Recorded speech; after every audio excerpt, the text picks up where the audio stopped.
Right now, a federal bill has passed the House in D.C., awaiting a vote in the Senate that would reclassify 911 dispatchers as first responders. So currently they're considered a clerical administrative role, but for those who actually do the job and those who rely on them, they're much more. Tonight we take a look in our special report, Lives on the Line.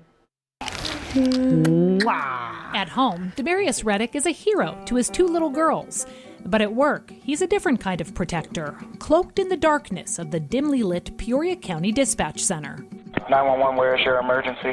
Reddick's career choice was born from tragedy in his own life after his mother suffered a fatal medical event and his cousin died from an overdose. Unfortunately, for my cousin, he was just dropped off at the ER and left there outside. Now he wants to be the voice on the other end of the line to offer assistance before it's too late.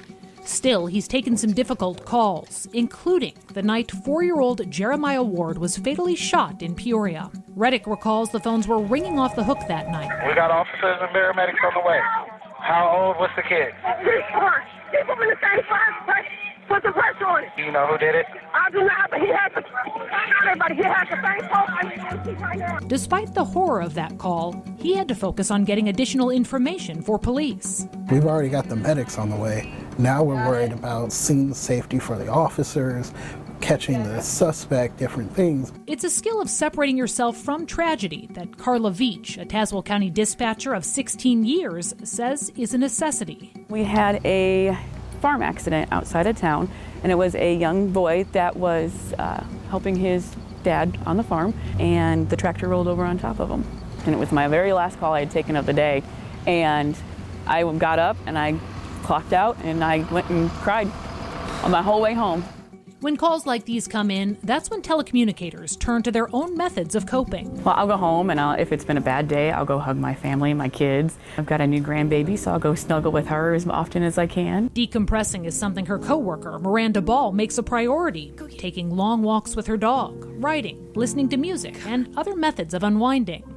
She also says she took the advice of veteran dispatchers early on in her career. When I first got into the line of work, I had, people that have been doing it for 20, 30 years say, get into therapy now, so that, when a bad thing happens, you're there and you're already in the process. It's something Michelle Lilly says can be critical. The Northern Illinois University psychology professor conducted a groundbreaking study in 2012 that found even though dispatchers aren't on scene, they can suffer from PTSD. We found about 17 to 25% screen positive for probable PTSD, about a quarter screen positive for probable depression. So the research showed that there's a pretty profound level of psychological and physical suffering in this population.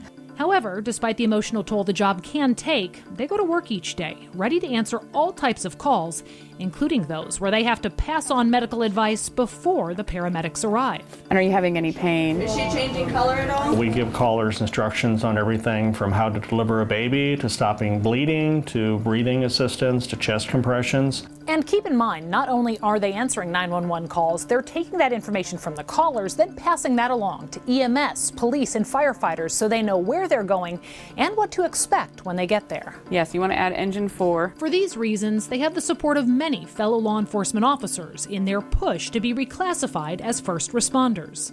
They're part of the team. They're the true first responder. They're the first one that interacts with people calling for help. We're all the same team, so why shouldn't we be classified the same? But even if their title doesn't change, the dispatchers we talk to agree they'll still be on the line. I get to be there for people in their worst days, and if I can touch somebody's life just for a second, it's really special. It's being able to help people. It's going home and having the satisfaction that I've helped make somebody's day better that was probably their worst day. We're not the person they get to see, but we're the first person that gets to help. It was truly eye-opening to see what they do on a day-to-day basis. I certainly couldn't do their jobs. Now, if they are reclassified as first responders, that could get them access to better benefits, including counseling. Coming up tomorrow at 10, how Morton dispatchers helped an 8-year-old girl save her mother's life. Tyler?